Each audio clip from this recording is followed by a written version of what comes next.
Welcome back, writers, as we travel through the aisles. Good morning to my favorite little Slytherin. Good morning to my favorite little Gryffindor. Who tries, and you still are like, good morning. Slytherin tendencies, but go ahead. Oh, it's me.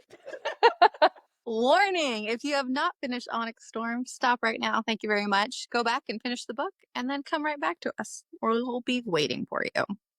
We don't want to ruin anything for you because this is a podcast full of spoilers. Also, we say bad words and shit, so if you don't like swearing, we may not be for you, and that's okay. Today we'll be covering chapters 31 through 35. Kylie wrote The Boxcar Children by Gertrude Chandler Warner. I'm sad you caught it. Like, if I'm gonna slip something in, it's got to be really last second. Yeah, I caught it too soon. So that's what she said. It's actually 31 through 35 of Onyx Storm, so not the Boxcar Children series today. Shit, I read the wrong book. I read The Boxcar Children. I don't even know if there's a chapter 31 in it, but You just love those little orphans really breaking it down for us. that's our next series. Okay, new fuckberry kill for you. Okay. Dane, Arik, Riddick. Because, like, we like Dane now. Which is, oh my God. Oh my God, this one's hard.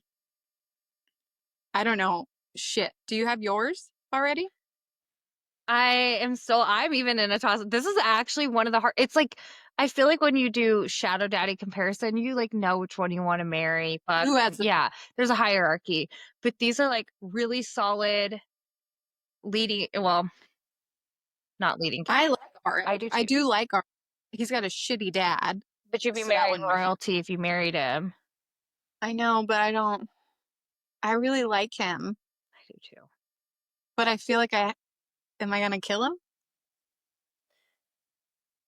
I think we're I'm gonna have killing the Art. exact same. You're gonna fuck Riddick. You're going to marry Dane, and you are gonna kill Arik because that is mine.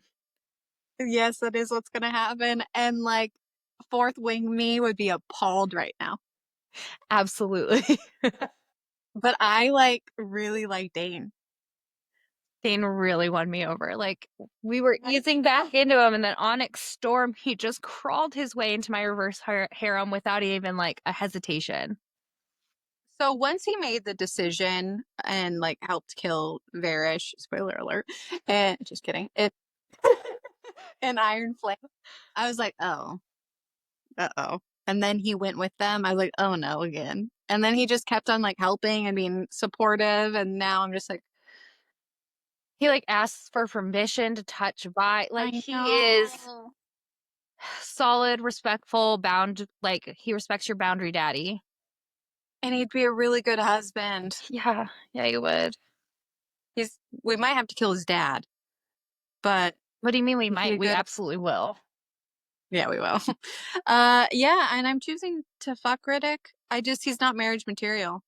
And Riddick and I have too much of the same energy, and there's only room for one of us. Oh my God. You know? Yeah, it would be a divorce. Maybe like Riddick is your first husband, and then you bang it out for a while, fight, and then you marry Dane. So then we don't necessarily, oh no, we'd still be killing Arik. Yeah, and I feel bad about that because I really like him. He doesn't scream like do me. He does scream like relationship guy. Yeah, I could marry him. Yeah, he'd be number 2 for marriage before Dane. So yeah, I would marry, like, if I had to, Arik first, and then Dane for like the long run. Yeah. Mm-hmm. Tough one. That was a good one. Appreciate that. Just a reminder, guys. Theories do change. They evolve. We're building. It's not that serious. You don't have to come at us, I promise. It'll be okay. And it's just all for fun. None of this is fun. No, not really. No, it's a blasty blast. It's not just fun. It's not just fun. Some people just take it a little too serious, you know? You don't have to come at me. That's my job, to fight with Blakely, not yours. Yeah. I stir up drama in your life, not others. That's true. I can handle it, but I don't want to. So just like stop. Okay, so some theories we've talked about or some things we've highlighted in the last episode. The theme of the number 6 throughout the book, it really never stops. Fated mates or fated mate adjacent, Vi being God touched, Asher didn't die by a heart attack, and who's after his work, Lilith being immersed in the Venin pond. What was Fen Ryerson really up to? Why was Andarna's egg colored silver to match Violet's hair and onyx to match Zayden's eyes and shadows? Why did Asher put such an emphasis on the flora and fauna for each isle? Mara's bracelet with potential Tirish knots, which has not been confirmed, so we can only assume. And were they imbued with magic? What is the importance of the Sword of Tyrandor? Not to be confused with the Blade of Horatia. If you sacrifice some of your soul for love versus power, does this affect how you become Venin? And do the Isles actually have magic, but is it magic from the skies? We do not I don't know.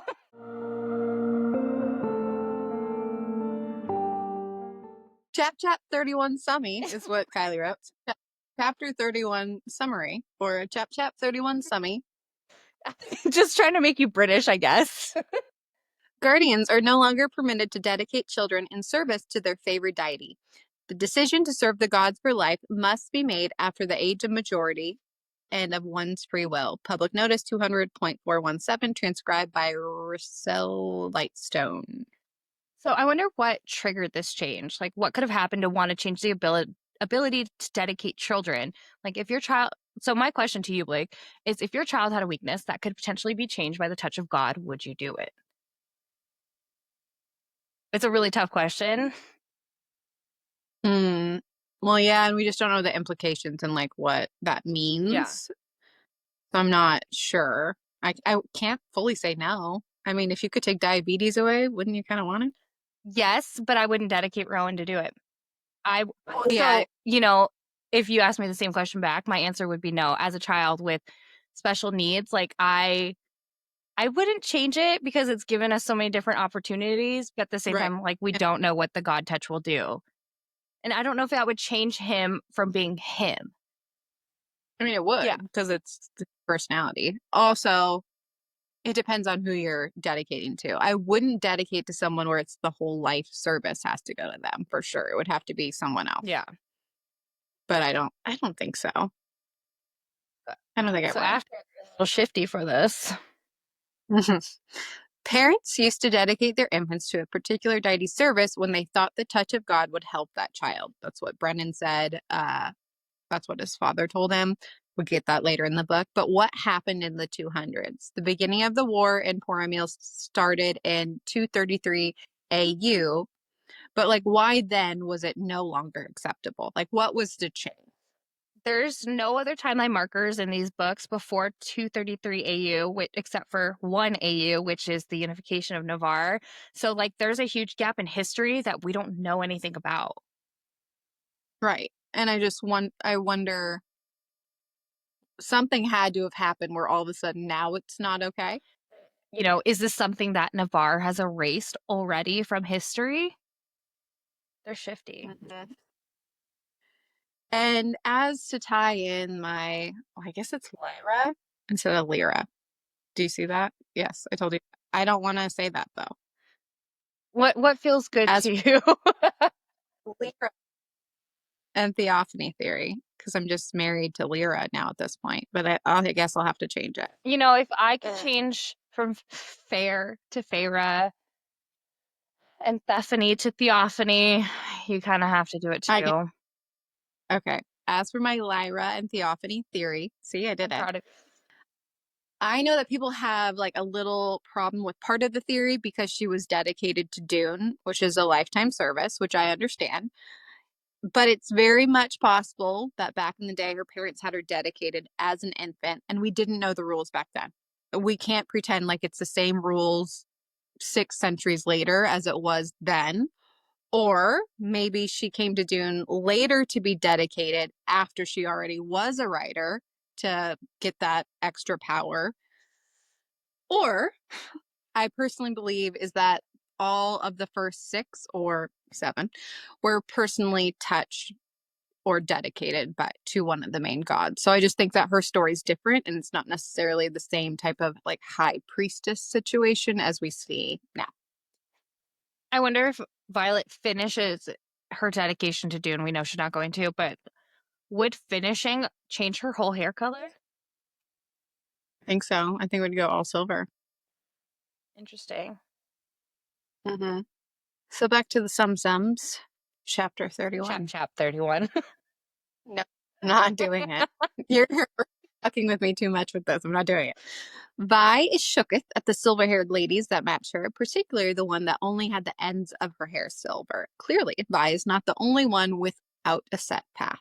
The group is going over the particulars on what they need to do to get an audience with the queen. Ark apparently speaks fluently. Poor Danny boy.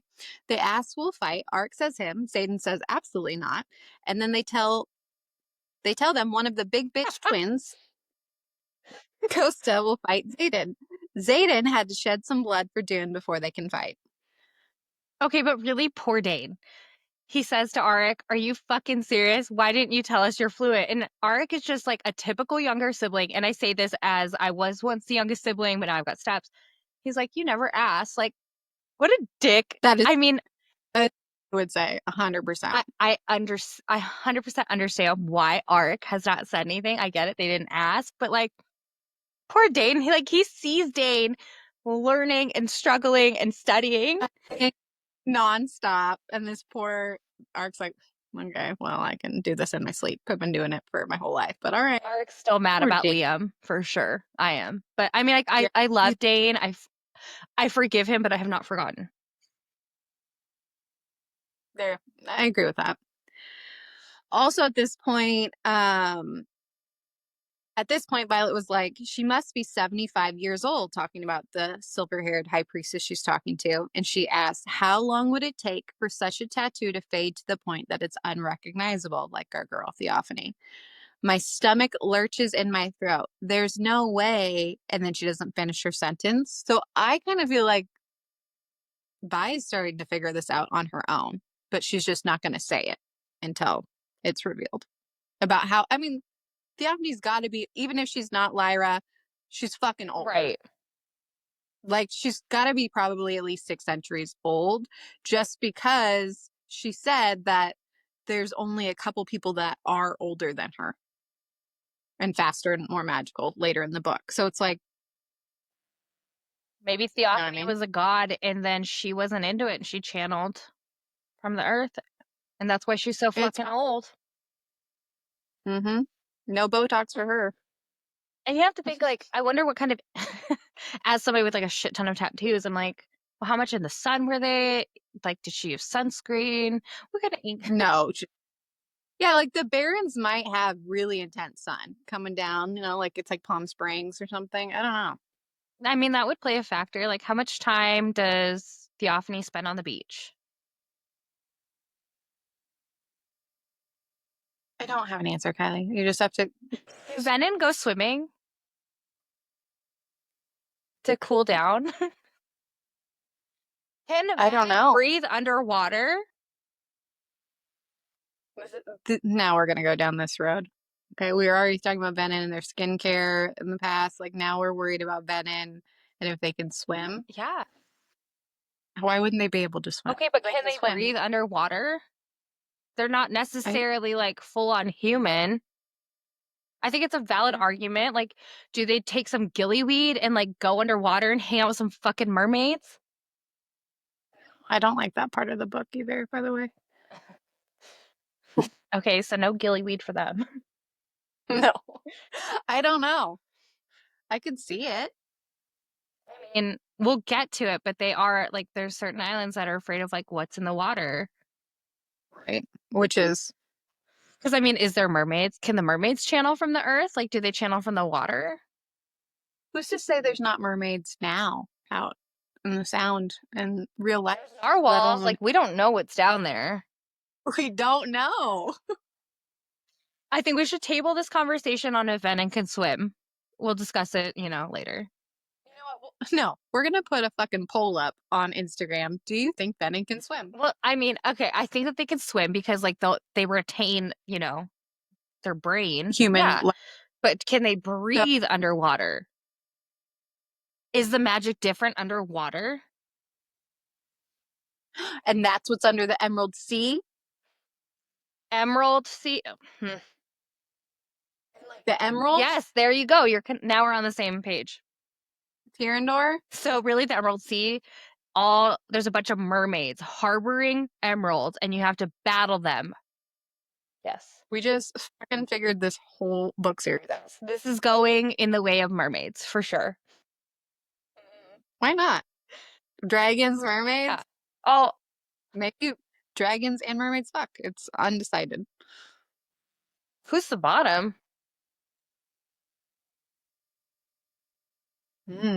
Mermaid. So it's like, what? I imagine like a dragon dick would be huge. Yeah. But I just don't think like a mermaid dick would do much. It's literally like a chihuahua fucking a husky situation. This is really getting away from us. Back to chapter 31. Okay, so I want you to know this is on you. So Vi, was feeling the collar of her uniform, like it was feeling too tight, the leather's too sticky in the growing humidity, its warmth was suffocating. She pulls up her sleeves for her forearms as thunder sounds in the distance, mocking her inability to wield it. It's like she was kind of calling it without even realizing it.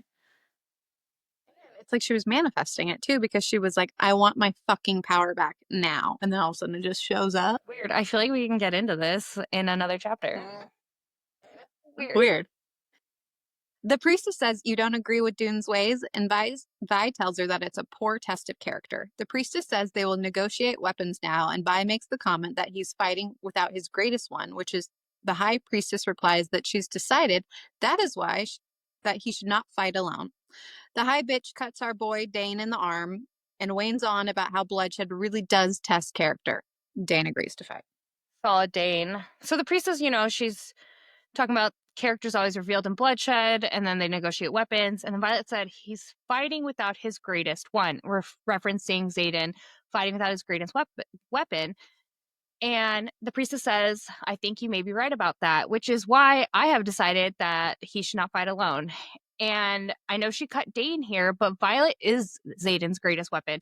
When used with him, they're a formidable pair. Or Violet could be used against him. So obviously Violet was going to fight, but this just makes me curious, like, who specifically will use Violet against Xaden later?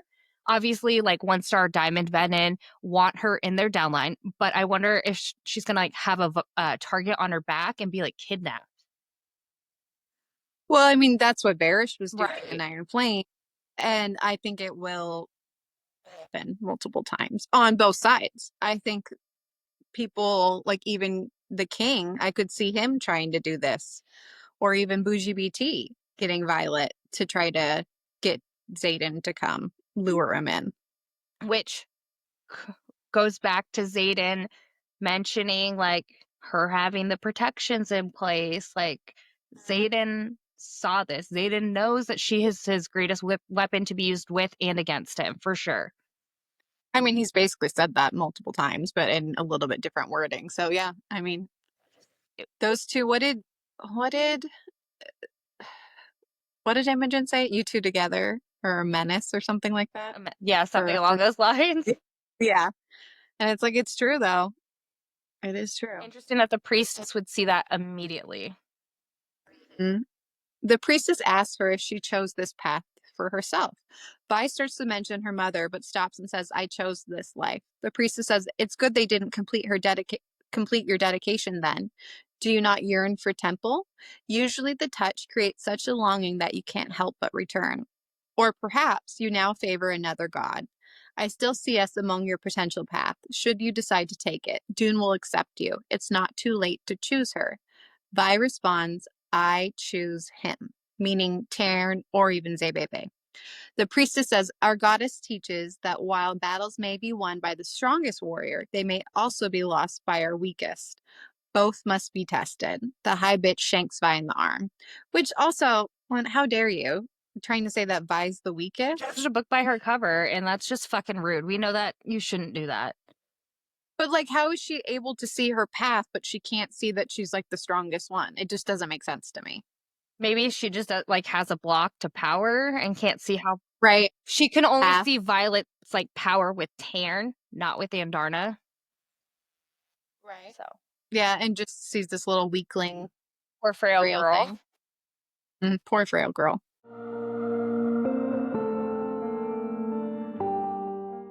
Chapter 32. With such wan coloring in the vegetation, it comes as no surprise that it requires 4 times the amount of indigo to dye even the simplest garment.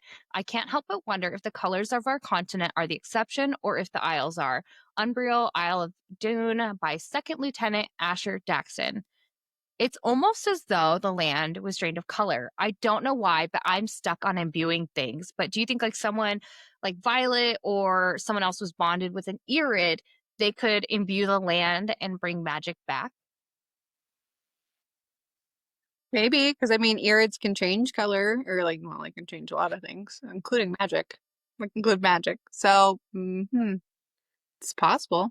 Or, you know, maybe whenever the Venin draw from the earth, it doesn't affect just their continent. The farther away, the paler things get, just kind of like destabilizing the whole world. Obviously, I don't think that one per se, but who knows if everything's like interconnected. And you and I were talking before we started recording, like, I truly don't have like a firm thought process on this of why it is. I do think some are regenerating, like we talked about, but I don't know why certain isles are regenerating faster. Maybe it wasn't Venin that drew the power from the land, but something else. Or like they're scared of some seas. Yeah, something out there that's venom like could be drawing magic Yeah. from under below in an isle. Mermaid. Evil mermaids. I just picture Peter Pan. We were only trying to drown her. That's what they're saying about Violet. There's no Yeah. mermaids. We don't have mermaids proved. No mermaids. We're not sticking on a theory. We just have a hard time giving up a bit, guys. Can't help it. We commit. We commit and it'll go on for like 7 episodes. You mentioned the MLM thing, and I just continually like mention it like it's no big deal. It's like it's Bible. Yeah, so if you're new here, I said that the Venin organization reminds me of like MLM boss babes, and I can't unsee it. And apparently, the internet agrees with me. There are tiers. You're not wrong. It is like for sure a pyramid scheme. It has to. Because what do the lower levels get? Like Nothing. They're just doing the fucking dirty work. Exactly. They're saying the hateful messages. They're posting all the time. Like that is the lower level Venin. Yeah, so it is an MLM. Once again, we are getting derailed. So Violet is battling Marlis, whose name is a combination of the names Mary and Lies. It is derived from 2 Germanic elements, Mary meaning bitter or rebellious, and Lis meaning God is abundance or God is my oath, which is pretty suiting for the Isle of Dune. The goddess, God is my oath, of strength and war. Rebellious meaning a name that she's kind of a bitch, so bitter fits. This is the path Violet chose, so she's cool with the bitter warrior. Xaden chooses daggers as the weapon for him, Danny Baby, and Violet because he is a selfless shadow Venin daddy and wanted to give Violet the best advantage. Dane agreed because he loves Violet too, only since he hasn't met me yet. So Unbriel has 3 fights during Fight Club happening at once. You got Xaden, Dane, and Violet. Violet and Marlis work on their dance routine, and Vi gets a cut in, but in return gets stabbed in the ribs, cracked her rib, but not her organs. Shout out to Mira for that armor. I want to point out. Okay, well, first off, I don't know why I called him Danny Baby, but I did. I'm loving on him. Okay, He deserves it. so we're just gonna give him a little bit of attention. But I want to point out that it starts raining here. Violet is in a battle for her life, and there's other instances where this happens. Crossing the parapet, there was rain, and Violet's, essentially fighting for her life here, so she doesn't want to fall off. Battling the Venin for Bougie B Viscount T's entertainment, there was rain. She was also fighting for her life, and the Battle of Basgiath, rain, once again fighting for her life. And now here in Umbriel, she could easily die with this battle, with this, grumpy bitch. Both the parapet and Basgiath can be attributed to her mom, but these are instances of rain several times, or there are instances of Rain several times when Violet is fighting for her life. I think there's just more to Violet's power than lightning still. She's a lightning wielder for sure. I don't doubt that that is the power that she gets from Taryn. But I think with her potential ability to channel magic from the sky, somehow her emotions can tie into the weather, whether she realizes it or not. Especially with Lilith no longer with us, it would make sense that the abilities would grow because that is missing in the magic and for balance. I think Violet Slowendale is just, she's pigeonholed herself so much in that her being a lightning wielder that she hasn't stopped to think or even tried to do more. And when Vi heard the thunder when she was crossing the parapet, I remember she said she found it comforting. And sure, her mom was a storm wielder, so of course she would hear that growing up. But I don't think Lilith was giving her the warm and fuzzies or even that she felt comforted by her mother. I think her dad was her comfort. So I just believe it was a destiny thing that Violet was going to be able to control storms or, let's face it, the whole damn sky. Yeah. Honestly, it's just giving pure power. Felix says in Iron Flame chapter 40, because we cite our sources, Xaden can control and increase what already exists. It's why he's more powerful at night. No two signets are alike, and you create something that was not there before. You wield pure power that takes the form of lightning because that's what you're most comfortable shaping it as. Apparently, Carr never taught you that either. But power doesn't have to be physical. Violet is powerful with her words, too. She's powerful with her mind. So if Violet is truly pure power, she can manifest it as whatever the fuck she wants. Lightning, thunder, rain, words, anything that is powerful and that she wills herself to. Xaden being able to remain him because she is telling him that he is, himself. She literally says in chapter 31, I want my fucking power back now. And she's wielding her pure power there by summoning the storm with the power she is comfortable with. And she says, adrenaline kicks in, coursing through me like power. Bitch, it is power. And let's us not forget, Andarna snuck in, and Andarna does not get her power from the ground. She gets it from the sky. So she could easily channel her power into Violet in that moment. Brilliant fucking point. Thank you. Excuse me. So maybe Andarna gifted her time, but maybe somehow it plays into Violet's pure power. Violet needed time to stop when Andarna helped with that. So she shaped her power into time to slow things down. Maybe it was never the gift to time or stop time at all. It was just the pure power from Andarna. Well, especially because we know like lightning and thunder, that's what Taryn means. So that was her signet from Taryn. But like you're saying, it's like, no, she's getting pure ass power from Andarna. So it just makes her so much more powerful and that she can do so much more than she even knows that she can. Like, I think her abilities in the next two books are going to explode, not to even mention her second signet is going to be huge. Right. And we've barely even touched, well, I mean, we haven't even gotten to it in the book. We haven't got there yet, but like I think she is going to be ridiculously powerful. Most powerful wizard of her time. Voldemort doesn't got shit on her, okay? Which I saw somebody say, why didn't Voldemort turn like a penny into a Horcrux and like leave it with the people and then it would never be seen again? I don't know. Why didn't he? That would have been genius. That's like smart. Why didn't he? Tom Riddle, not that smart. Tom. Violet is able Fuck that guy. what? I said, fuck that guy. Violet is able to pin the bitter Beezy to the ground. As she is doing this, there is thunder and lightning flashing. The bitter one points out that she can either keep her pinned or help Xaden, who is struggling. Why choose?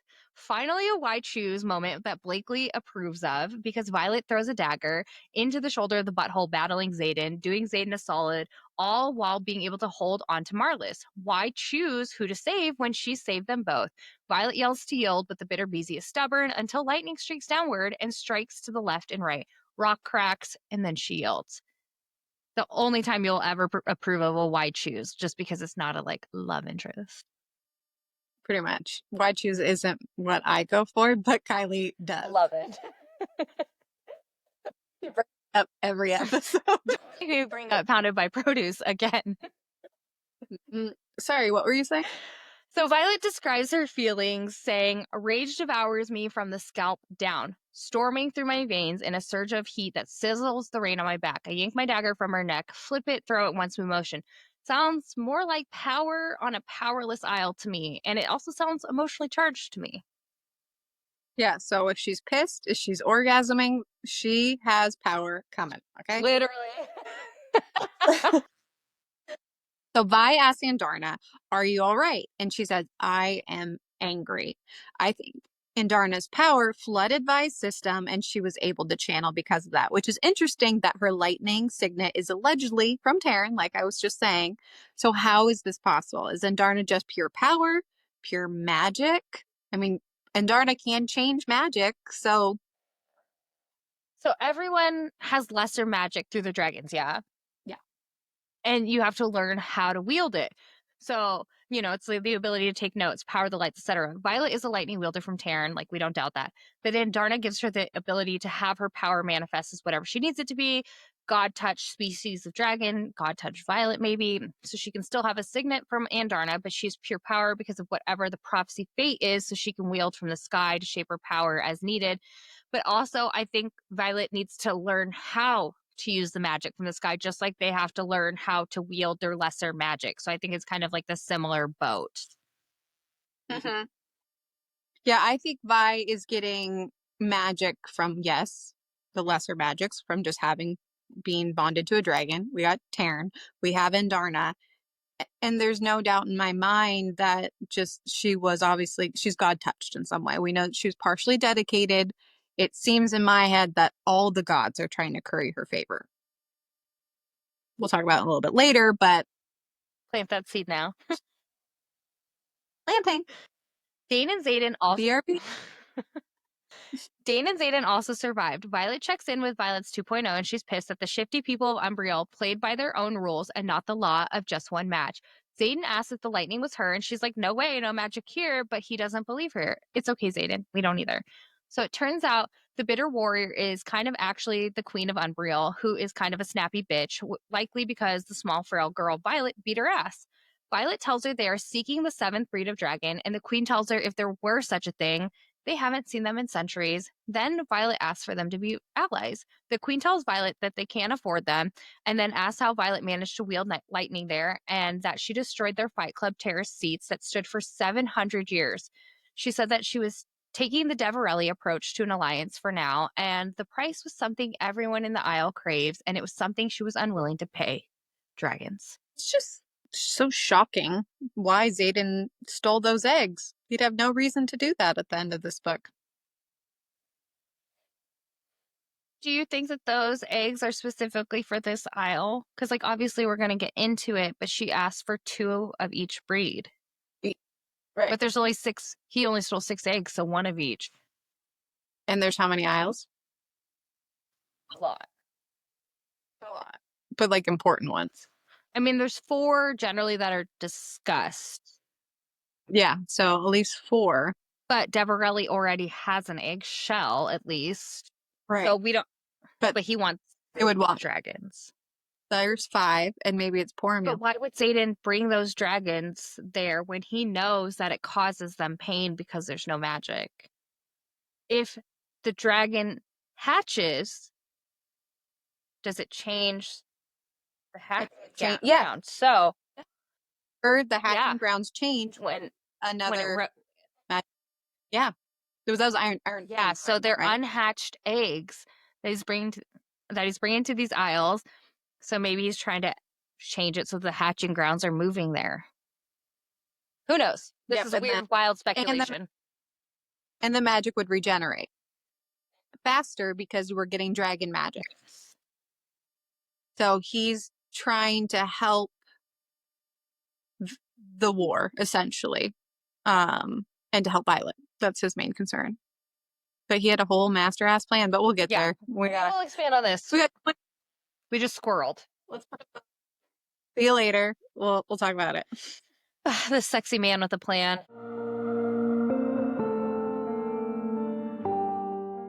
Chapter 33, Summy. Do not That's not mistake what a it dragon's says.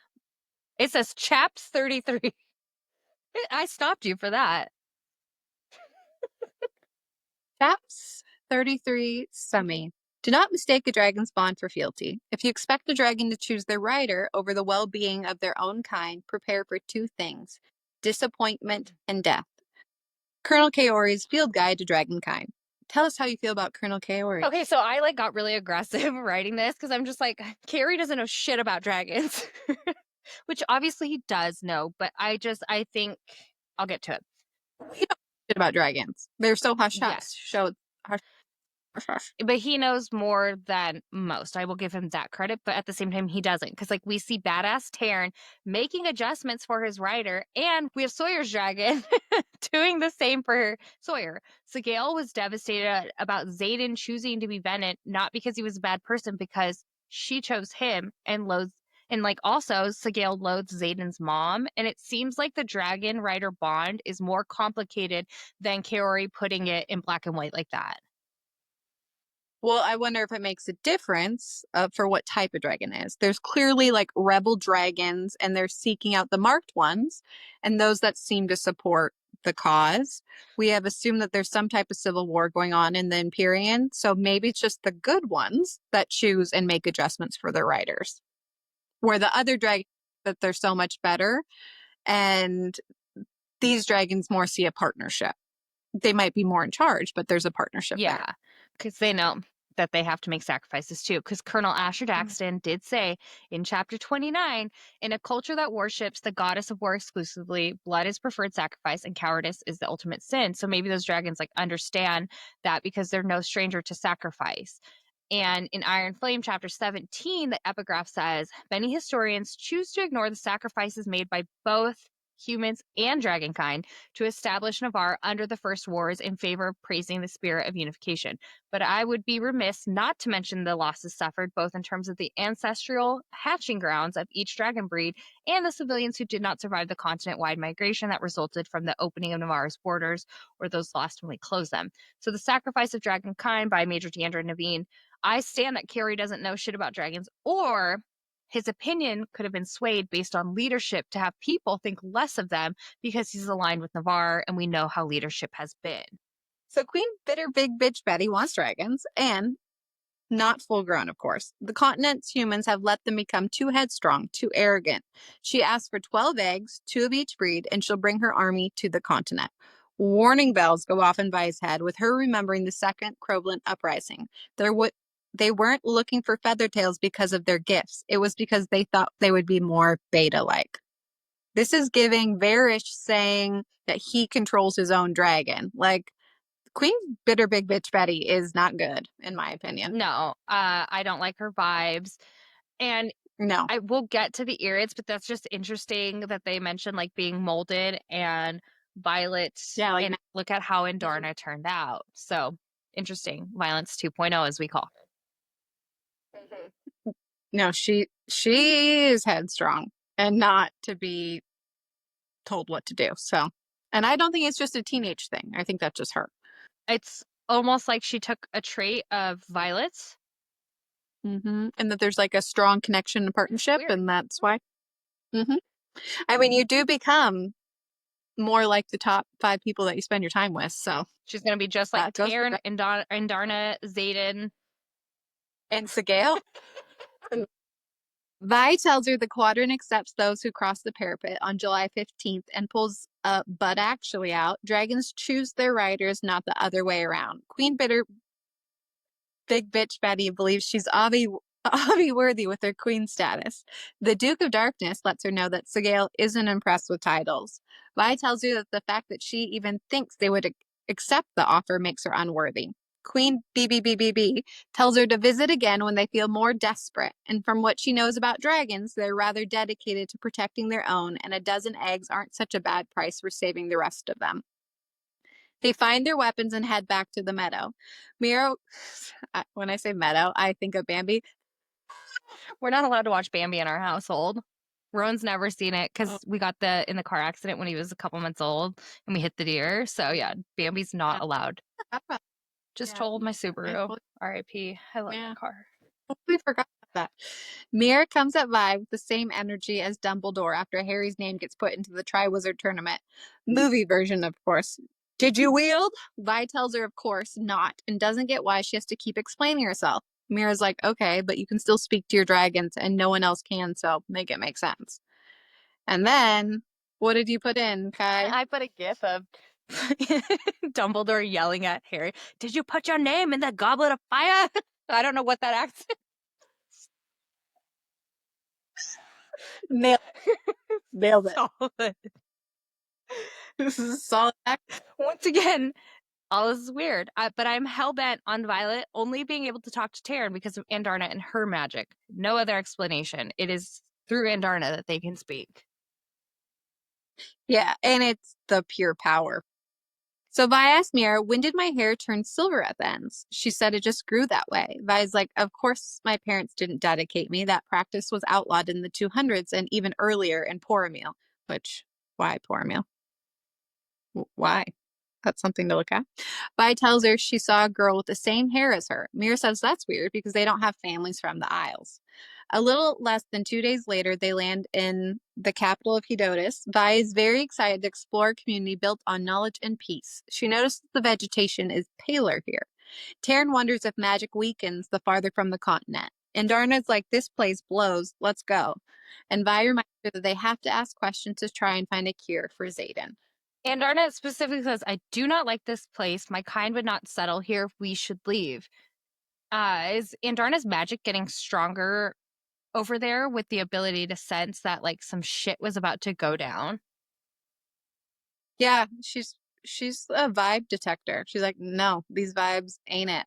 She just knows. But I think you're right. Like she would be closer to where her group Yeah. is, so then power would be stronger. We also find out that 150 years ago, they raised the structures and rebuilt the city center with intention. Did you know that intention not only means what one intends to do or bring about, but also the object for which a prayer, mass, or pious act is offered, and a process or manner of healing of incised wounds? Coincidence for an island of a god to be rebuilt with intention, as in the island being the object for which they honor their god? And the term in medicine, intention being the manner of healing a wound. If they are rebuilding, are they actually healing from something in this color drained land? Or they're healing or they are hiding. There's something with the rebuild that I just don't trust. Right. His arm is also red and angry, and there's a deep gash that required 14 stitches. So Venin-wise, I just was wondering how that affects healing. Because I can't help but think of like in Fae terms, like if you're Fae, you heal a lot quicker. So I'm like, I wonder how Venin heal and if differently. Interesting. Yeah, because I wonder if like it mentions that being healed at all, or if this is the last time we hear about that gash. Yeah, we'll have to pay attention to it. Although it's a good thing he is bleeding at this point in the story, since JB said in chapter 12 only initiates bleed, and we're able to kind of confirm where he's at in his Venin pyramid. At the bottom still. Started from the Hasn't convinced anybody to join his downline yet.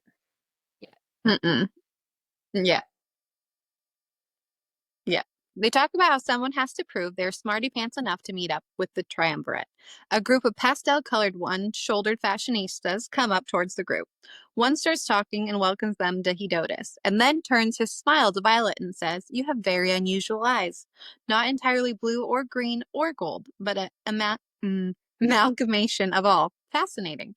Vi was like, yeah, I could say the same thing about you, old purple eyes." So he's Rhysand. No big deal. He offers them to stay at his house and is like, "Let me get my wife, Talia." Okay, so two things. It's interesting how this isle regards the dragons. Like Deverelli, they were not thrilled. Same with Dune. But on Hedion, they look at them with awe. And it's just interesting how differently they're viewed. And also, him talking about Violet's eyes, it's like they cannot decide which color to be, as in they cannot decide which path, which you've mentioned before. So just like being reiterated here. Yeah. I mean, her eyes eye color in general, Rebecca really has a hard on for it. There's no way though with the amount that she talks about specifically Xaden and Vi's eyes, but like there's a reason. Yeah, there's got to be a meaning because, yeah, you said windows are the eyes to the soul, and they are. Mhm. Talia looks at Xaden and there's some shock there. Garrick is like, oh shit. And then Talia's like, Xaden, is that really you?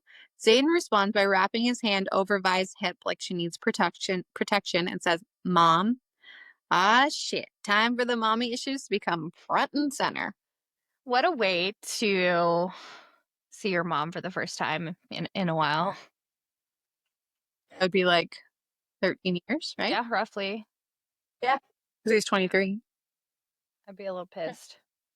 So I get Xaden's. I'm on Xaden's side. This entire experience with how he acts towards his mom, I get it. As somebody that does not speak to their mother, I would be the same fucking way. I would not be like, give me a hug. This woman pieced out when she was 10, or he was 10. No, I think he's handling it as one Yeah, should. he's handling it This- with somewhat grace, not necessarily grace, but he's handling it as best he can. Well, and he's doing a good job of like really not making too much emotion into it because he doesn't want to fuck up He doesn't Vi's have mission. emotion So, like, anymore. He's soulless. oh, that's true. He's got some when he's around Vi. That's because she wills it out of him.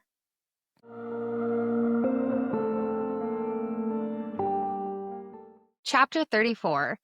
It has been the experience of my lifetime to spend these months with others who value knowledge just as reverently as I do.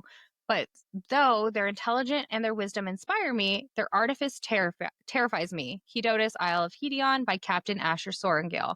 Just so everyone knows, artifice means clever or cunning devices or expedients, especially as used to trick or deceive others. Not to be outsmarted by our girl Vi, though.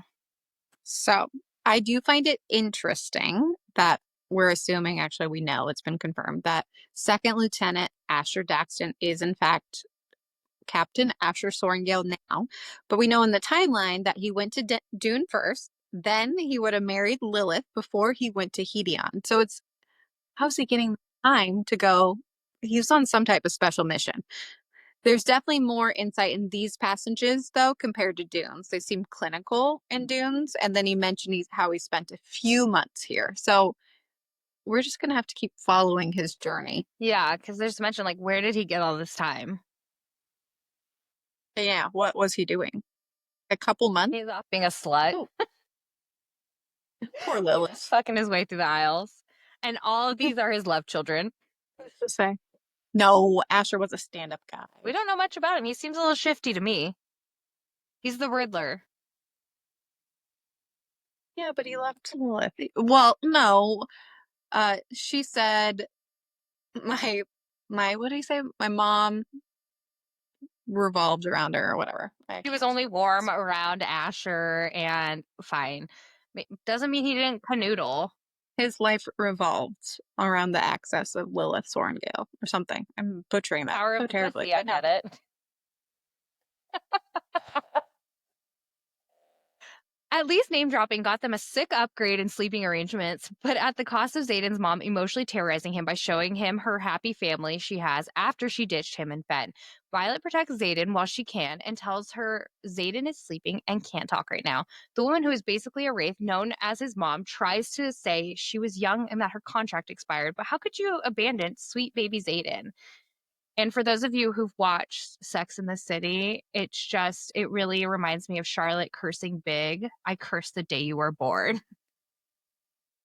She even entered the meme of it. I love putting pictures in our notes. It brings her a lot of joy, so I just let her do it. like, please. You just like pity me, so you let me do it. Oh, that's silly little thing. But my question is, why did Tyrandor need or want a contract with Hedion? We know Fen was the last to stay in contact with the Isles, and he kept up a bargain even if it was uncomfortable to do so, according to Cortland King.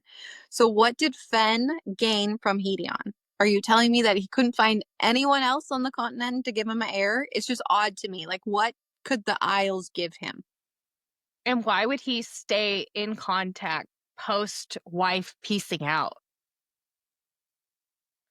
And And all of So obviously, it, like, like, there's another reason it's uncomfortable to like stay bargaining with them, but that's got to and be what was he commitment. bargaining? Like your Hmm. wife up and leaves in the middle of the night and you still stay connected. Like I would go scorched earth if I was him. But I think you wanted her to leave. Yeah. She seems a little shifty. She's a shitty mom. She left Zayden. Violet offers to talk to Zayden about dinner and that his mom has to deal with it if he says no, but then tries to sweeten the pot with meeting with the whole triumvirate. But Violet prioritizes him with her mission, as his mom said. She points out that this is nothing compared to him risking Erasure to him, or, yeah, this is nothing compared to him risking Erasure, and his mom realizes how much he loves Violet. She finally stops pressing, so Violet goes to Zayden and finds him hiding in a corner on the floor. Violet approaches him with the tray of food his mom brought. Zayden points out that 2 vials fell out of her backpack and that he's glad that she has the means to render him powerless if need be. Zayden starts sharing his feelings about how she never even said that she was from Hedotus, infatuated with all things colorful, told bedtime stories with armament tea, and tells stories of people with purple eyes who lived without war. Violet shares that a mineral called villagite is prevalent on the island and turns paler eyes purple. Zayden asked if Violet's dad's eyes changed, and she said, "Not that I know of. They were always hazel like mine." Chapter 34, Onyx Storm, Asher Sorengale's eyes are confirmed to be hazel like Violet's. We keep mentioning it, but just in case you're tuning in, we are confirming where it says Asher's eye color. It's an easy detail to miss because that one sentence is the only mention of his actual color in all 3 books. Yeah, for people that I had a reel about their eye color, and they did not, like, believe me. And so It's easy to miss. it's okay. Violet th- It's in there. Violet thinks I still can't figure out when he had time to study the Isles, but maybe my grandmother knows if I ever get the courage to speak with her like Mira did.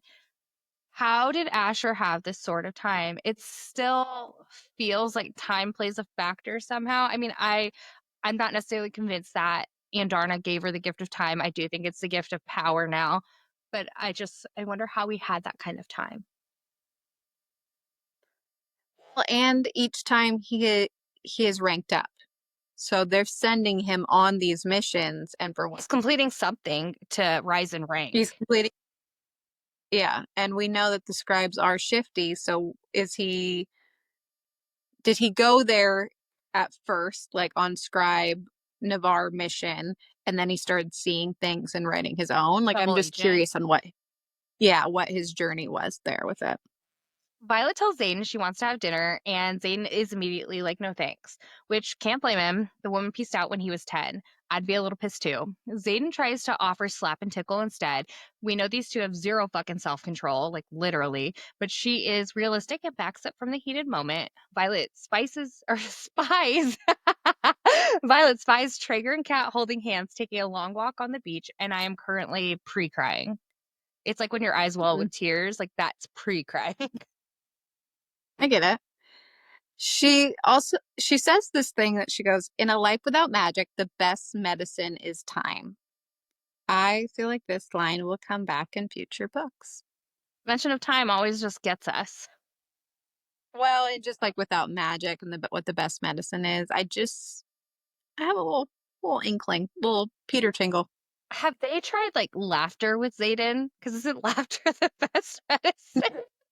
Eh, That's how you cure venom. You make those laugh. Which we know it's not going to be Violet that makes him laugh because she's like, it's not too bad as long as I don't twist or breathe too deeply or lift Andarna when she was talking about her injured rib and the joke fell flat. Violet's so bad with jokes. Like she had 1 in Fourth Wing, 2 in Iron Flame, and 3 in Onyx Storm that fell flat. So anticipate 4 terribly timed jokes in the next book and for her not to heal Zayden with her laughter.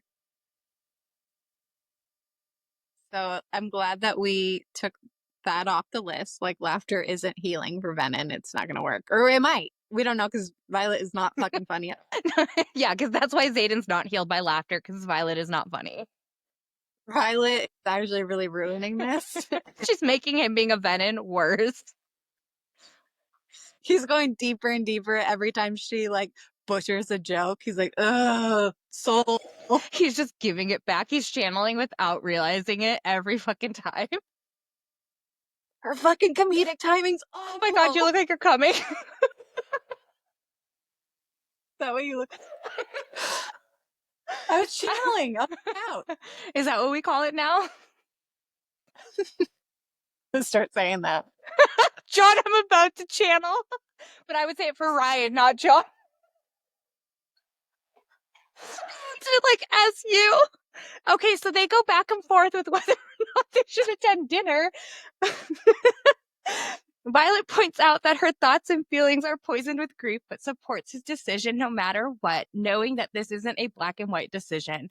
He tells Violet the way his mother left, giving him cake on his 10th birthday and then piecing out in the middle of the night. Poor Xaden. Xaden then admits he too is noticing the loss of himself and lack of emotions. Steam blows over the veranda where they are at, so their attention turns to Taryn and Sigale, and it's a bit serious over there too. Over there too. I don't know. Xaden begs Sigale to eat, but she roars instead. Two little boys come running out of the house to see what the hubbub is about. When Talia comes running after them, Xaden realizes he has brothers. And for fun, their names are Simeon and Gaius. Simeon means he who hears, as in God, and obedient. So he who hears and obedient. And then Gaius meaning to rejoice, a name often used by Roman leaders. Thank you. I just feel so bad for Xaden. Not that I have any experience with this or anything, but it's really difficult to watch a parent who, you know, they're supposed to love and support you and be there for you, but then they abandon you and then they are like the best parent ever to their new family. It is difficult to watch, and it really makes me understand Xaden even more. Not that I mean, I just tried to be like Xaden so I can get it, but it also they say that Fen loved Xaden, right? But Xaden says like Tyrandor was always his first priority, no matter what. It makes so much sense to me why Violet's love and her always putting him first like truly means so much to him, because he never had that with either. Right. He doesn't know what it's like to be put first. And Violet does put him first. She really does. Like she says, I choose him. Mm-hmm. Yeah. This book is there's that jump from an Iron Flame to here where he's the top priority. Man, the mommy issues in this story are so deep. Mm-hmm. Explains why I love it so much. I know, like the people that are like, can't relate, this book was confusing. I'm like, how is it confusing? Was it nice to come home from like a complete home? Like, good for you. I hope you enjoy your happiness. Oh, did you get hugs? How nice. I hate hugs. Because we were never hugged enough when we were little, so it's like such a foreign thing. Like I hug my son, but even when Ryan hugs me, I'm like, pat on the back, we're done. My mom always makes comments that I'm the worst hugger of all time because I pat on the back. It's like, what do I do with my hands? But I mean, I am good with my children. I do hug them. But like if a friend tries to hug me, I'm like, stop. Last time I saw you, I hugged you, and it was so awkward and it was beautiful. We hadn't talked in like 4 years. So just to add to the awkwardness. Yeah, no, boundaries, I don't know them. Not with you, apparently. Especially not with me. Xaden turns cold, and Vi recalls his words of, it's not just the power that's addicting, it's the freedom to not feel this, and she's worried about the new conduit she brought with her. Sorry, you said that, and I'm thinking to myself, well, if Violet's pure power, if that's what she has, and there's a draw, No wonder. with Xaden. He's addicted to her. He's a dick. I was gonna say, I'm addicted. We also learn a little bit. We learn a bit about Hedotus. It hasn't entered a war or aligned itself with any kingdom at war in recorded history. Then, once again, why did they have a contract marriage with Tyrandor? What does Hedotus gain from that? I also think it's interesting choice of words. They haven't aligned themselves with any kingdom at war. So if they weren't in war, who have they aligned with in the past? Just a couple questions, little cues. Which makes me think there's definitely more to the world than just the Isles and the continent. Because who are they aligning themselves with? The mermaids, they're scared of them. Maybe they are, and they're just trying to throw everybody off the scent of mermaids. Who knows? Violet then says, "Don't barter it away. The pain, the mess. Give it to me. I'll hold it. I know that sounds ludicrous, but I'll find a way. I will hold everything you don't want to feel because I love every part of you," which I love you too, Violet. Say that to me. Right? We know, in my opinion, we know for fucking sure he put what was left of his ability to feel, aka what was left of his soul, into the emerald on her ring from the emerald hilted blade of Eratia in the glass box from Zelna. Ooh, look at me saying it right. And then he says this, which makes me think he had this plan in place already, because at this point he had the blade of Eratia already, chapter 26, when he got it back. He had to go back to Eratia because he channeled, so I think he already had the emerald ring made for Violet by this point, and the proximity to her was keeping him. Like, he already gave that soul away. That part of it. Mm-hmm. But if he stayed near her, then he could still be himself. He tells her that she already holds his soul and then agrees to dinner with his mother. Violet knows that they need an edge and realizes she needs the med kit and Andarna. Violet heads down to dinner with her sister with a vial of dried airmint, since she used to tell stories to Xaden with airmint tea. The "you already hold my soul" could seem like a throwaway line to someone's just reading it, just one simple thing. But like you were saying with the Blade of Eratia, his soul is very much tied to Violet. She will always be the thing that grounds him, his humanity, but I can't stop thinking about just souls in general. And remember when Liam visited Vi when she was being tortured, and she said, "Malik doesn't let souls wander." And Liam says, "I'm exactly where I need to be." And then I think about when people die, they say, "We commend our souls to Malik." Also, an Iron Flame, "My heart only beats as long as yours does. And when you die, I'll meet Malik at your side," is what Xaden said to Violet. So we know that Malik is the one who's in charge of souls, which makes me wonder if Vi will be able to barter with Malik to get part of his soul back. She obviously has curried some type of favor with him. I mean, this girl just keeps not burning shit like she's supposed to, and he's sending Violet Liam when she needs him most. What if in the future books she has to go to Malik and help get Xaden's soul back? I don't disagree. And it's interesting that there is the Bay of Malik on the continent. Like, is there like an entrance to speak with him? Press the buzzer and he like pops up, you know? Right. That's The where elevator to his under layer is down there. yeah. And then whenever they pull from the earth, like they're feeding him. He's just down there with his like cup, just drinking souls. He's a vampire. We got vampires, we got mermaids. We're just creating the whole world.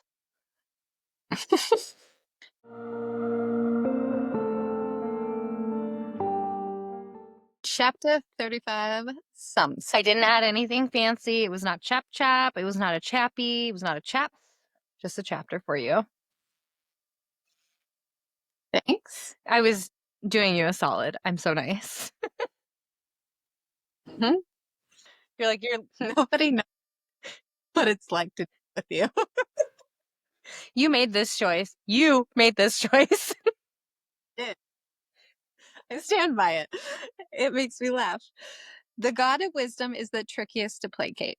Hedian seems to only answer those who do not pray to him. Major Rorley's Guide to Appeasing the Gods, second edition. I want to know what was in the first edition, but It's interesting because Violet stopped praying to him but she is remarkably wise. He seems to be answering to somebody who doesn't pray to him. Vi honestly seems to be blessed by all the gods, in my opinion.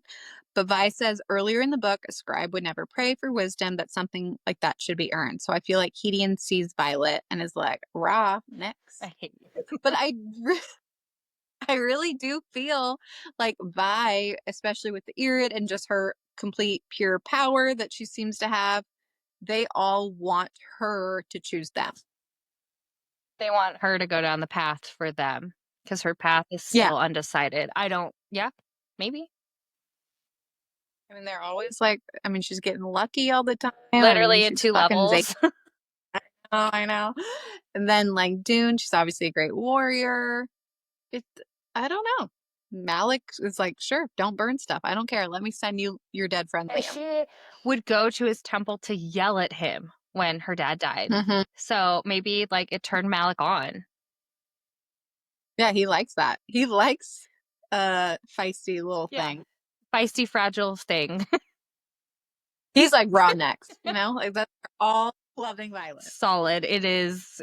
Yeah, she's gonna add him to her harem. Why choose? Exactly. But Violet's like, why choose one god when I can have Shadow Daddy, Death Daddy, like Hall Monitor Daddy. even god? Do what you want, Vi. Bang it out with all of them. Love it. Go for it. I feel like Gideon would be boring in bed though. Like he'd be a boring god in bed, even if he has the wisdom to know what to do. I feel like he'd be rough. I could see that. They're in the monochromatic Kim K.S. dining room with important but actually people. Xaden is back to cold parapet Xaden. Vi is hoping there isn't a head under the domes, but luckily for her, just food, no heads. Which, oh my god, that would be such a fear of mine. That would be so triggering. Every time someone's about to open, like, is there going to be a head? Now I'm gonna think about nobody serves me a meal that way, but I will think about it next time.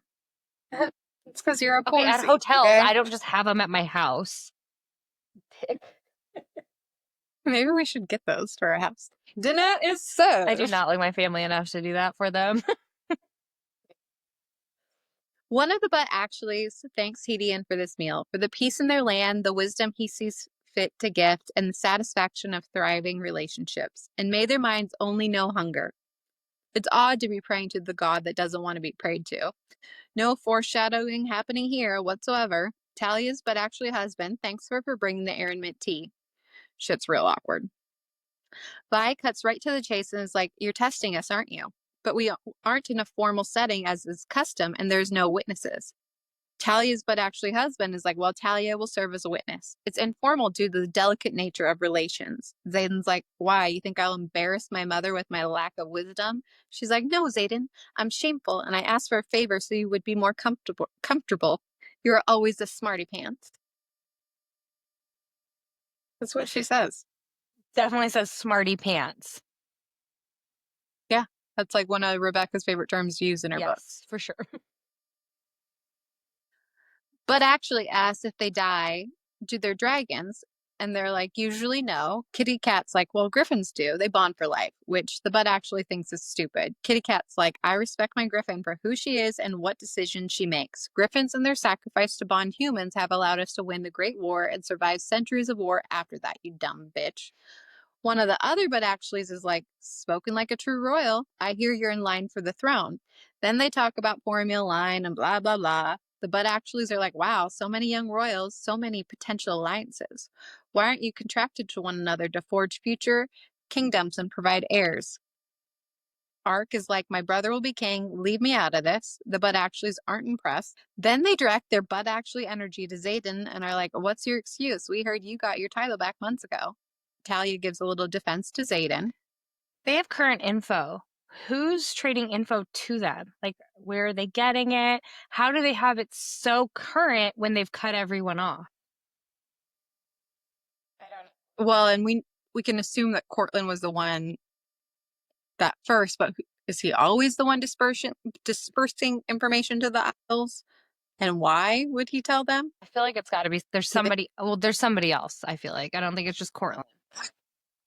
That's why I was saying, I was like, that doesn't really make sense to me. But Kat's like, for fuck's sake, I said yes. He said no. Then he met Violet, and now they're them. They happen to be the two most powerful riders on the continent, so in that way, his alliance with her is perhaps wiser. The two of them could break and reshape the continent if they chose to, which, that line. Yes, Cat. Plus, I'm getting someone else's dick. Then the butt actuallys don't like this and are like, NBD, this can be fixed. Let's get you hitched for like 3-4 years. Zayn's like, drop the papers. Anything less than a lifetime is unacceptable. Her name is Violet Sorrengail, 2 R's. Vi's like, that is not what they meant. He's like, I don't give a fuck. And then gives a little speech that makes us love him even more. I'm really like nailing the summary. His mom is like, it's only 3 years. Think of Tyrandor. And Zayn's like, go fuck yourself, you deadbeat mom. You have no idea what I've sacrificed for Tyrandor. My father, my freedom, my almost said soul, but didn't. Violet is the only choice I made for myself. I won't sacrifice her for 3 years, not a single day. You would know that if you hadn't abandoned me. Talia's like, your father wouldn't let me take you. And then Xaden just annihilates her. Why does Talia beg with panic in her eyes for an alliance when the Isles don't care about them? Like, they're cut off. Like, why does it fucking matter who has an alliance there? How does it affect them on the Isles? I don't know. They're little busybodies. Like, mind your own fucking business, you little know-it-alls. It just is really suspicious, and it makes me think that they're more involved with the continent than they make it seem, which clearly they are, but they want to keep it secret. When Xaden said, this is the only choice I made for myself, I won't sacrifice her for 3 years, not one single day.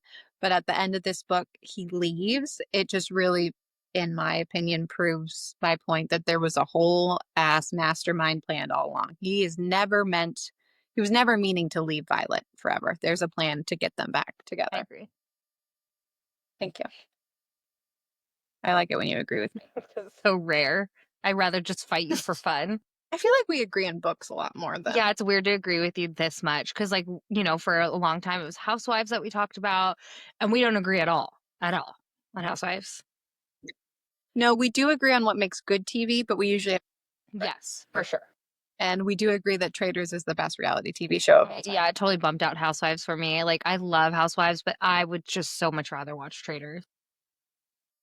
Yeah, I don't have a strong interest in Housewives Salt Lake anymore. City. Are we Salt growing? Lake City is top tier. That's the only one that is 100% watchable. The other ones are like background noise at this point. Yeah, I'm not invested anymore. One of the but actuallys is like showing this heated emotion during an interview is giving us the ick. And Mira goes to bat for everyone at the table. You don't care. Vi's the smartest person in this room. Xaden tore apart Basgiath to save her, returned to fight for Navarre because it was the right thing to do. Kat lives in the most hostile environment possible to help her kingdom.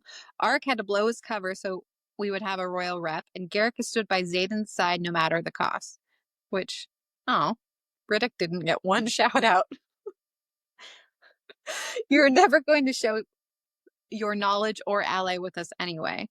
One of the but actually is like, this is true, but what do you think of our city? Which is so like read the room weird. Vi is like, I got this. Yeah, it's pretty, but you decimated the original city and its history to build this uniform shit. So it's beautiful and efficient, but shows your intolerance for things that are not. Also, why the fuck don't you dummies have a port? It seems like everyone is erasing their history. Like, if they took down their whole city and then rebuilt it, I mean, like I said, it could be from healing something, but it almost seems like because you said it seems like they're hiding something, that they're erasing their history as well. Yeah, it just doesn't. The Isles just don't make a lot of sense to me. They're all shifty. All leadership is so shifty in this book. Yeah, I don't trust one of them. No. There is one leadership besides Xaden that I trust. Yeah. And he's Venin. What does that say about us?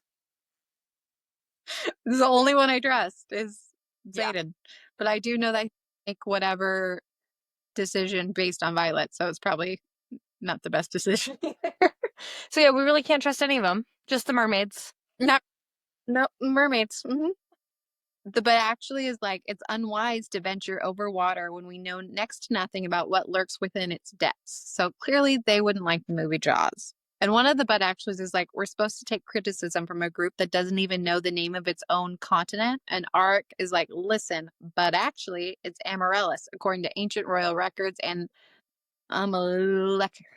according to the Promish. But they agreed to call it the continent after the Great War, which I find Ark is like, not sure why we're trying so hard for your favor because you don't even have an army. And then is like, this is Violet's mission. She's in command. Besides her questionable taste in men, I've trusted her wisdom since childhood.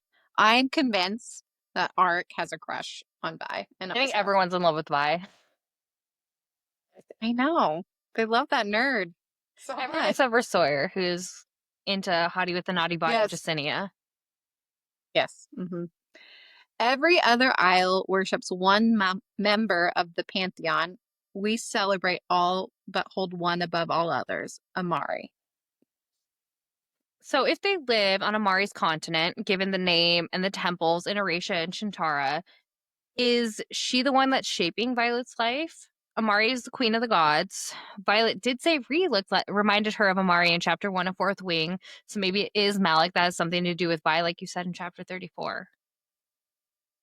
The comment, like when I was writing this, I was thinking, like, maybe what if it is Amari that's helping her? But Violet did say reminded her of Amari in chapter 1. I have said that Riddick has a lot of luck, like Zanal. Who else do we have? Who else could be compared to a god? But those three for now. I mean, Xaden, I would say, would be more. Well, Xaden, everything he does is with love. That's his driving force. But he does talk a lot about Malik, so I'm not. Malik could go for either Violet, or Hedion could go for Violet too. Yeah, but smart. But yeah, she's not interested. No. And I think Hedion's like small potatoes. She wants the big bitch. The HBIC, Amari. I feel like it's Amari and Malik are the two like equals, in my opinion, where Malik's like the underworld, maybe in the sea, and Amari's the continent. I don't know. The only thing so it's her continent, but there's the Bay of Malik, and that's what I'm thinking. Under. I want to know in the map why Bay of Malik is listed, but like we don't go there. We don't really talk about it. It separates them from the Barrens. Just interesting. That where all souls go, like in Pirates of the Caribbean when they all die and they go. Yeah, they all go to the Barrens. They're all having a tea party there. Tea. And Elizabeth's dad's like dead. Spoiler alert. Yeah, now I gotta put a spoiler alert from that in the info. Pirates of the Caribbean only came out like fucking 20 years ago. Look, I put spoiler alerts for Harry Potter. Like, it's fine. It's also said rather arrogant of us to simply refer to it as a continent, as though there aren't others beyond the sea. But we've been torn apart by war for so long, it's hard for anyone to think that we are one anything. Who else is at war with who? Obviously, the mermaids are brawling. Our side story. I want a novella of the mermaids that don't exist.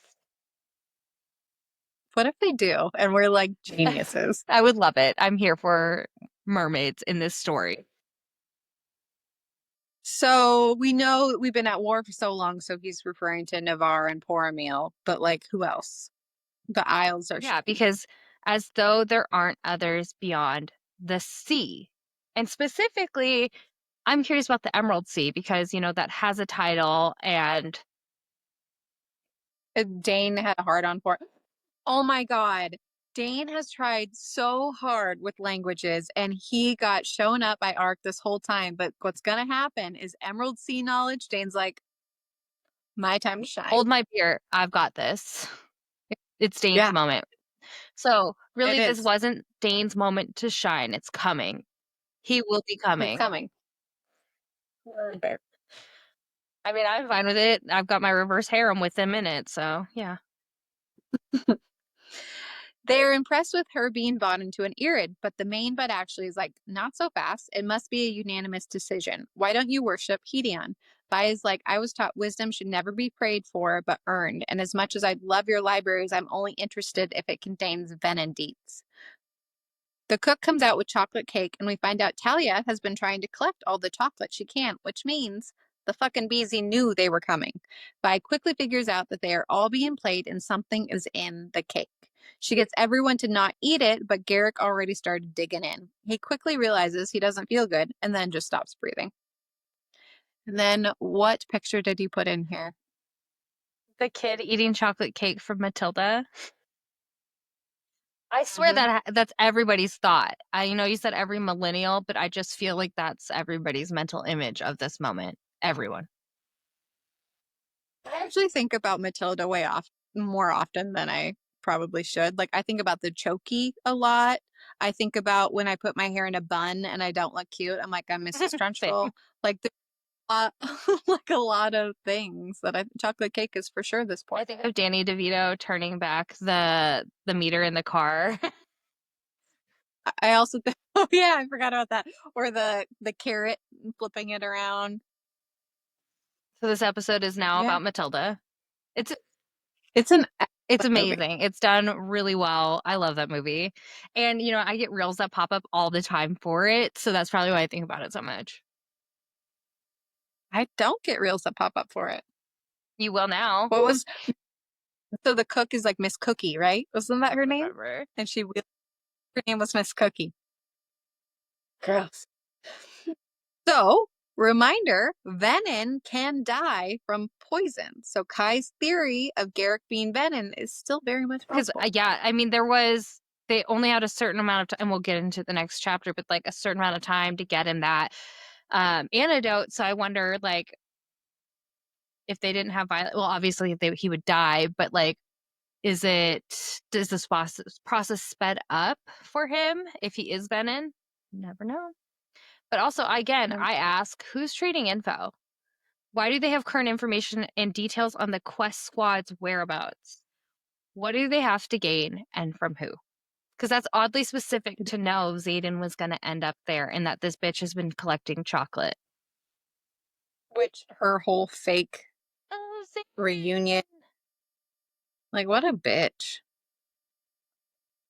So, characters we encountered. Kylie wrote, Talia, Xaden's fucking bitch mom. Tell me that I'm wrong. You're not. The But Actuallys, which is just a collection of assholes from Hedotus. Did I write that? I did. So, well, I can't not call them that now. That's who they are. No, but the collection of assholes from Hedotus. Yeah, that was. I wrote that. Marlis, the HBIC Isle of Doom. You know that's for sure. writing. I say HBIC. You say HBIC all the time, which, for those that don't know, means head bitch in charge. I'm HBIC of my household through and through. Kylie and I have HBIC in us both, which it's interesting having a podcast together. Thank God you are a little bit more type B. Just like you have type A for tendencies, but you are type B and I'm type A. And I think that's the only reason that we can like blend.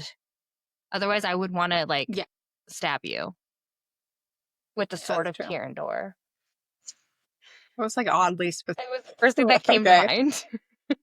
Okay, well, on Snapped, you saw this first. I know. We've talked about me ending up on Snapped a couple of times now.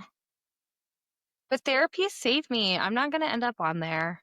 A year ago, for sure. Oh, yeah, you were definitely going to be on there. Questions we had, whether they are relevant or not. Can Violet's feelings manifest as different types of weather? Who is providing the Isles with current info? I'm curious if Villadrite will pop back up. The one that makes the people in Hedotus eyes turn purple, and it's like the sugar-like substance. So I wonder if it'll come back up later or just how it. Are mermaids involved? Yeah. Do they make the mineral themselves? Kylie really wants to know, do Venin need gillyweed to like swim? Can they breathe underwater? Can Venin have a colony underwater? Can mermaids turn Venin? All valid questions. Gosh, people listening to the end of this episode are like, what did I agree to listen to? Okay, so dragons obviously like that you channel from them, but can they channel from the ground? Will they get their Yeah, power? but can they like channel from the earth too? Because like theirs isn't enough, and like can dragons turn venin? Maybe there's Venin Dragon out there. Yeah. They just haven't figured it out yet, or it's under wraps, or they're the bad people in the Empyrean disguising their red eyes. I feel like this episode's really getting away from us. Things we notice. Violet wielding pure power, the continent's official name, Amaralis. And then Promish records call it Emelicalis. That's like me saying signet like a little bit faster just so it sounds right. Mm-hmm. Theories confirmed or denied. I mean, new theories that we talked about is just Violet trying to curry favor from all of the gods, or they're all trying to curry favor from her, I should say. What other theories did we discuss? Her ability to wield pure power. I don't think it's necessarily a theory. I think we're just shaping it. Yes. Mm-hmm. So that's our thoughts on chapters 31 through 35. Our next episode on chapters 36 through 40 is already out. So no need to wait to hear our unhinged thoughts. You can go listen right now. Thank you so much for listening and tuning in and spending time with us as we go off on our tangents. If you're enjoying listening to us, make sure you share with your book bestie and you subscribe wherever you're listening.